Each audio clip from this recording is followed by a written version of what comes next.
بسم اللہ الرحمن الرحیم اللهم صل على محمد وعلى آل محمد كما صليت على إبراهيم وعلى آل إبراهيم إنك حميد مجيد اللهم بارك على محمد وعلى آل محمد كما باركت على إبراهيم وعلى آل إبراهيم إنك حميد مجيد عن أبي هريرة رضي الله تعالى عنه قال قال رسول الله صلى الله عليه وسلم إذا دخل رمضان فتحت ابواب السماء وفي رواية فتحت ابواب الجنة وغلقت ابواب جهنم وسلسلة الشياطين وفي رواية فتحت ابواب الرحمة متفق علیہ۔ رمضان المبارک کے بے شمار فضائل ہیں اور یہ وہ مہینہ ہے کہ تمام مہینوں کا سردار ہے، اور ہمیں سب کو اللہ کا یہ شکر ادا کرنا چاہیے کہ اللہ نے ایک بار پھر یہ نصیب فرما دیا ہے، اور ہر نعمت پر اللہ کا شکر ادا کرنا چاہیے۔ ہر سال ہی بیان ہوتا ہے رمضان کے بارے میں، تو کل ایک آیت قرآن پاک کی سامنے آئی، اس وجہ سے پھر یہ سلسلہ شروع کر دیا، ورنہ آپ حضرات کو تو ہر سال ہی رمضان کے بارے میں بیان کیا جاتا ہے۔ کچھ لوگ یہ بھی سوچیں گے کہ یہ چیزیں تو ہمیں پہلے سے معلوم ہیں۔ آپ کو یہ بھی پتہ ہونا چاہیے کہ جو حدیثیں آپ پہلے سن چکے ہیں یا آپ کو معلوم ہیں، ان کا دوبارہ سننا بھی ثواب ہے۔ آیت جو سامنے آئی میرے وہ یہ وَذَكِّرْ فَإِنَّ الذِّكْرَى تَنفَعُ الْمُؤْمِنِينَ۔ اللہ تعالیٰ نے نبی علیہ السلام کو فرمایا آپ نصیحت کریں، بے شک نصیحت ایمان والوں کو فائدہ دیتی ہے۔ تو اس کا یہ مطلب ہوا کہ ہمیں یہ کام جاری رکھنا ہے اور یہ سلسلہ قیامت تک جاری رہے گا۔ تو پہلی حدیث، اس کے راوی حضرت ابو ہریرہ ہیں رضی اللہ تعالی عنہ،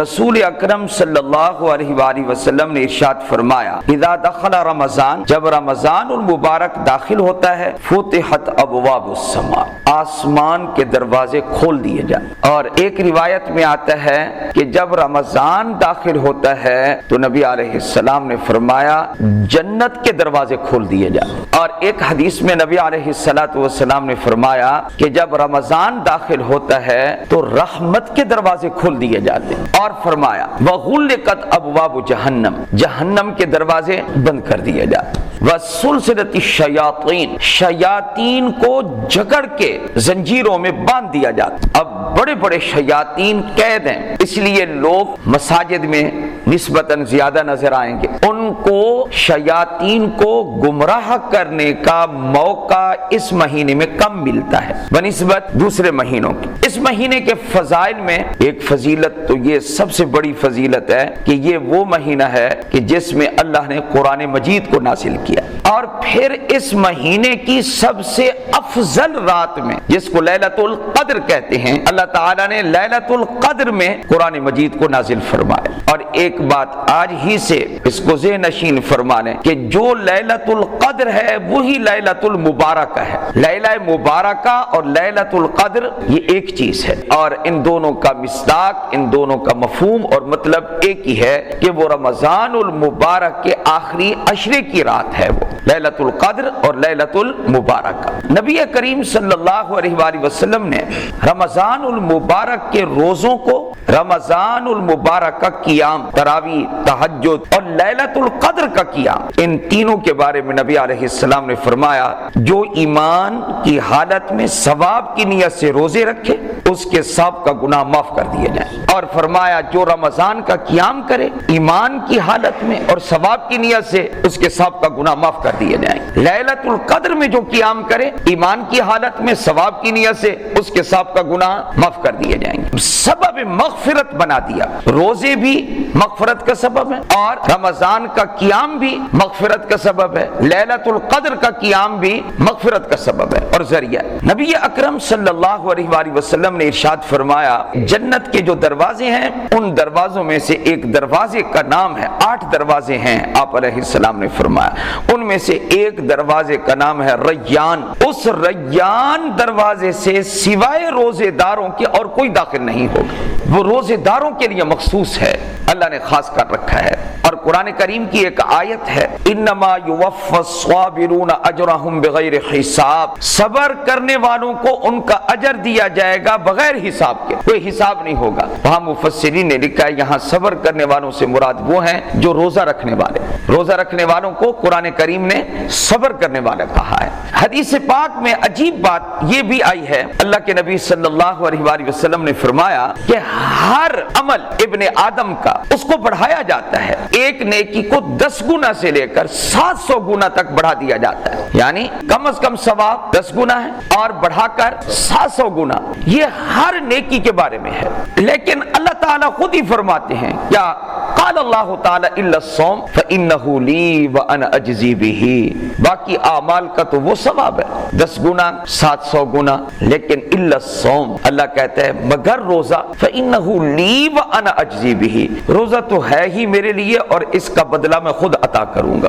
اس لیے یہ کوئی مہینہ عام مہینہ تو چل نہیں رہا کہ ہم ویسے جھوٹ بولتے رہیں، ویسے گناہ کرتے رہیں، بلکہ یہ ڈرنے کا مہینہ ہے اور اللہ تعالیٰ کے سامنے اپنے دل کو پیش کرنے کا مہینہ ہے۔ جھوٹ سے پرہیز کیا جائے، غیبت سے پرہیز کیا جائے، گانا سننے سے پرہیز کیا جائے، لغویات سے پرہیز کیا جائے، جتنا وقت ملے گھر میں، مسجد میں، دکان پر، کاروبار میں قرآن مجید کی تلاوت کی جائے، اپنے آپ کو قابو میں رکھا جائے، کنٹرول میں رکھا جائے۔ اللہ تعالیٰ یہ بھی فرماتے ہیں اس کی جزا میں کیوں دوں گا؟ اس کی جزا اس لیے دوں گا اس نے اپنی خواہشات کو چھوڑا، کھانے کو چھوڑا۔ اچھا ایک عجیب بات ہے، اللہ تعالیٰ جو کچھ فرما رہے ہیں اس پر غور کریں۔ اللہ فرماتے ہیں یَدَعُ شَهْوَتَهُ وَطَعَامَهُ مِنْ أَجَلِهِ، کہ اس نے اپنی خواہشات کو اور اپنے کھانے کو چھوڑا میری وجہ سے۔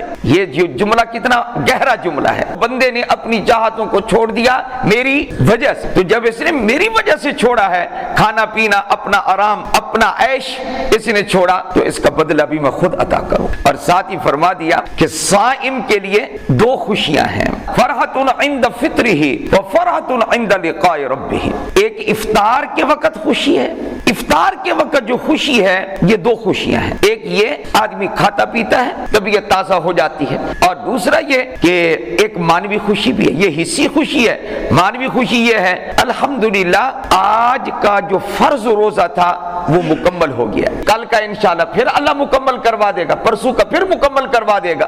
اور ایک خوشی ہوگی بندے کو اس وقت جب قیامت کے دن اللہ تعالیٰ سے ملاقات ہوگی۔ اللہ تعالیٰ فرماتے ہیں اس کو 2 خوشیاں نصیب ہوں گی، کیونکہ میں معاملہ ہی اتنا اچھا کروں گا بندے کے ساتھ کہ بندے کو خوشی نصیب ہوگی۔ باقی منہ میں اب مزدور ہیں بیچارے، روزہ بھی رکھتے ہیں، پسینہ بھی آتا ہے، اور آج کل سردی ہے لیکن گرمیوں میں تو ہر ایک کو ہو جاتی ہے، آج کل مزدوروں کو ہو جائے گی کہ منہ کے اندر ایک بو پیدا ہو جاتی ہے۔ تو اللہ تعالیٰ کی یہ پسندیدہ کیفیت ہے، فرمایا اللہ کے ہاں روزے دار کے منہ کی جو بو ہے یہ کستوری سے بھی زیادہ پسندیدہ ہے۔ لیکن فرمایا روزہ ایک ڈھال ہے، شیطان سے بچاؤ کا بڑا بہترین ذریعہ ہے۔ نبی کریم صلی اللہ علیہ وآلہ وسلم نے فرمایا جب تم میں سے کسی کا روزہ ہو وہ کوئی گناہ کا کام نہ کرے، کوئی فحش کا نام نہ کرے، چیخے نہ وہ، فَإِن صَابَّهُ أَحَدٌ أَوْ قَاتَلَهُ، اگر کوئی اس سے گالی گلوچ کرے یا اس سے لڑے تو اس کو یہ کہہ کر جواب دے دے کیا فَلْيَقُلْ إِنِّ امْرُؤٌ صَائِمٌ،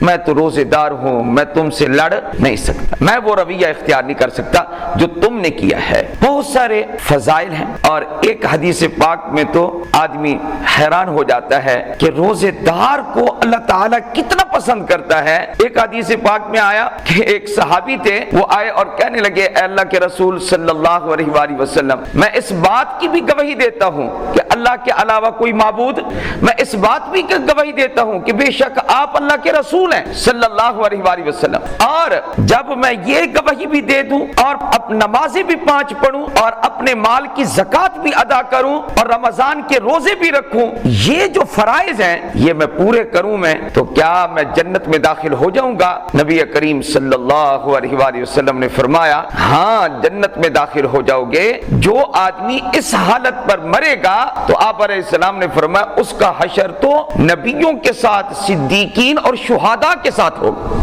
لیکن اس حدیث کے آخر میں ایک جملہ ہے ما لم یعق ابویہ، لیکن فرمایا شہادتین بھی ادا کرے، 5 نمازیں بھی پڑھے، زکوٰۃ بھی دے، سب کچھ کرے، روزے بھی رکھے، کہ حشر بڑا اعلیٰ ہو، نبیوں کے ساتھ، صدیقین کے ساتھ، شہداء کے ساتھ۔ یہ فضیلت اس کو حاصل ہوگی اور اس وقت حاصل ہوگی جب کہ وہ اپنے ماں باپ کی نافرمانی نہ کرے۔ اللہ اکبر، کبھی ماں باپ کی نافرمانی نہیں کرنی، وہ سخت کہیں، تند کہیں، وہ رویہ جیسے اختیار کریں، ضبط کر جاؤ، کنٹرول کرو، گالی بھی دینا تو آگے سے آواز اونچی نہ کرو۔